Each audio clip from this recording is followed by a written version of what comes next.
Tu as sûrement déjà entendu les grands te dire « Concentre-toi ».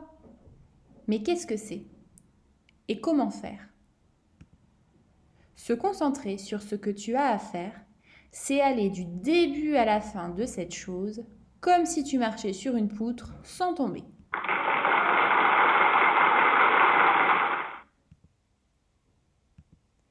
Plein de choses essaieront de te faire tomber, autour de toi et même dans ta tête. Les distractions autour de toi.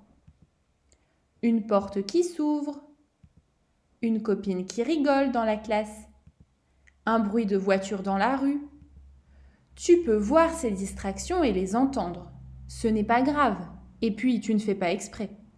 Mais repense vite à ta poutre pour rester dessus. Les distractions dans ta tête. Tu sais, lorsque tu comptes dans ta tête. 1, 2, 3, 4, 5. Eh bien, il y a une petite voix que les autres n'entendent pas. Eh bien, cette petite voix peut te parler pendant que tu marches sur ta poutre et t'embêter. Elle peut dire « j'ai faim » ou te faire penser que tu aimerais jouer au ballon tout à l'heure. Attention, parfois cette petite voix est utile. Par exemple, si tu dessines une maison et qu'elle te dit « oh, ce serait joli de faire les rideaux en verre », là, elle t'aide à rester sur ta poutre. Mais parfois cette petite voix te fait penser à plein de choses et tu pourrais tomber de la poutre. Alors, il faut les laisser partir et continuer à te concentrer.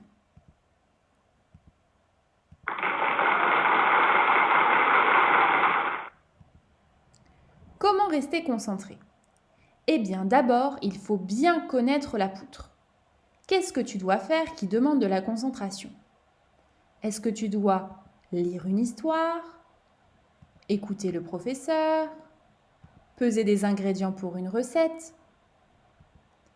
Et puis ensuite, il faut savoir si ta poutre est courte ou longue. Est-ce que tu auras besoin d'être concentré longtemps? Je me concentre quelques secondes. Et là, je me concentre longtemps.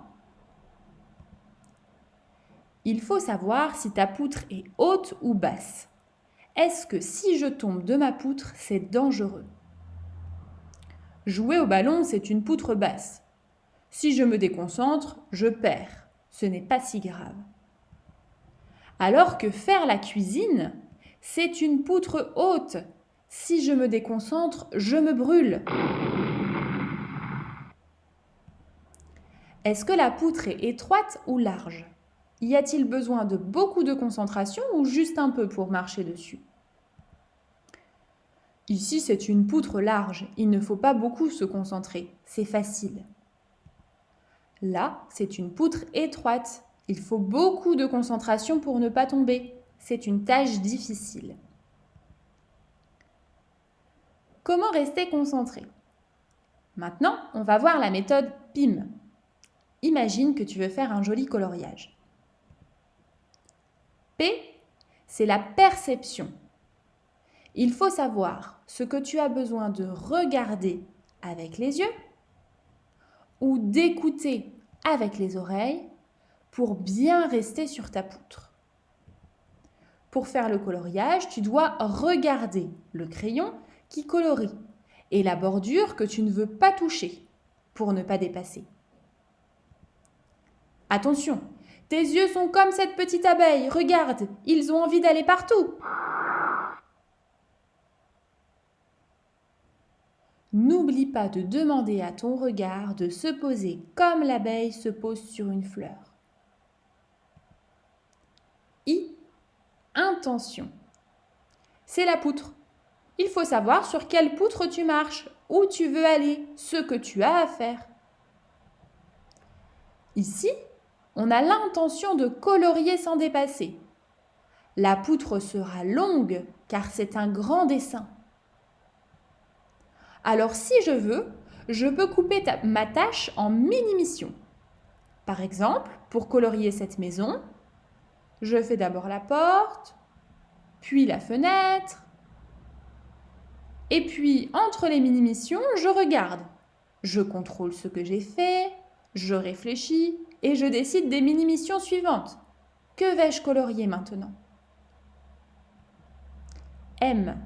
La manière d'agir. Il faut savoir comment tu vas faire pour effectuer ta tâche, pour avancer sur ta poutre. Peut-être que tu devras te parler dans ta tête ou bouger ton corps.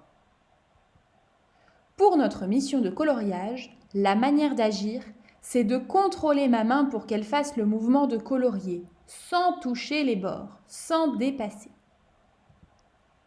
Alors, PIM, c'est perception, intention, manière d'agir. Et puis, parfois, il y a des choses automatiques. Par exemple, pour manger, tu n'as pas besoin de réfléchir à te concentrer. Conclusion. Apprendre à se concentrer, c'est facile. Il faut marcher sur ta poutre, trouver ce qui veut te faire tomber et ne pas se laisser distraire, et connaître le système PIM.